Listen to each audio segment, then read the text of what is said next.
छत्तीसगढ़ के बहुचर्चित भारतमाला परियोजना से जुड़े कथित घोटाले में ईडी ने अपनी जांच का दायरा और तेज कर दिया है। सोमवार तड़के एजेंसी की टीम ने धमतरी जिले के कुरूद इलाके में दबिश देकर पूर्व मंत्री अजय चंद्राकर के चचेरे भाई भूपेंद्र चंद्राकर के ठिकानों पर छापेमारी की। इस कार्यवाही के साथ ही जमीन कारोबारी गोपाल गांधी और उनसे जुड़े अन्य स्थानों को भी जांच के दायरे में लिया गया है। सुबह करीब 3 गाड़ियों में 12 से अधिक अधिकारी मौके पर पहुंचे और सुरक्षा बलों की मौजूदगी में घर के भीतर गहन तलाशी शुरू की। बताया जा रहा है कि जांच के दौरान घर को अंदर से लॉक कर दिया गया ताकि दस्तावेजों की सुरक्षित जांच हो सके और किसी तरह की बाहरी दखल-अंदाजी ना हो। यह पूरी कार्यवाही गोपनीय तरीके से की जा रही है और अब तक ईडी की ओर से आधिकारिक पुष्टि नहीं की गई, लेकिन स्थानीय स्तर पर हलचल तेज हो गई है।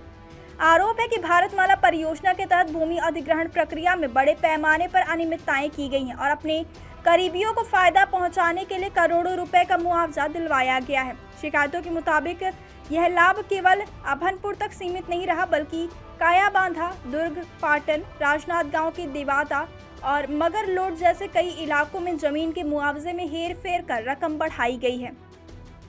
इस पूरे मामले में पहले भी शिकायत दस्तावेजों के साथ दर्ज कराई गई थी, जिसके आधार पर ईडी ने अपनी जांच आगे बढ़ाई है। इससे पहले भी रायपुर और अभनपुर क्षेत्र में गोपाल गांधी और उनसे जुड़े लोगों के ठिकानों पर छापेमारी कर कई अहम दस्तावेज जब्त किए जा चुके हैं, जिससे जांच एजेंसी को इस कथित घोटाले के नेटवर्क को समझने में मदद मिली है।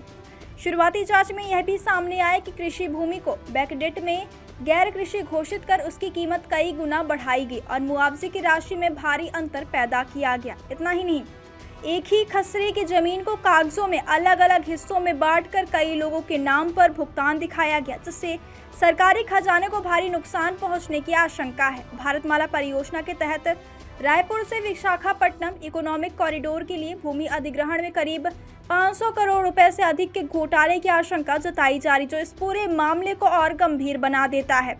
ईडी से पहले भी छत्तीसगढ़ के विभिन्न जिलों में इसी मामले को लेकर छापेमारी कर चुकी है और करोड़ों की संपत्तियां अटैच की जा चुकी हैं। हालांकि मौजूदा कार्यवाही को लेकर अधिकारी मीडिया से दूरी बनाए हुए हैं और किसी भी तरह की आधिकारिक जानकारी साझा नहीं की गई है, लेकिन लगातार हो रही इन छापेमारियों से साफ है कि एजेंसी इस मामले को लेकर गंभीर है और जल्द ही कई बड़े खुलासे सामने आ सकते हैं। फिलहाल सभी की नजरें इस बात पर टिकी हैं कि जांच में आगे क्या कुछ सामने आता है और क्या इस मामले में और बड़े नामों का खुलासा होगा या नहीं।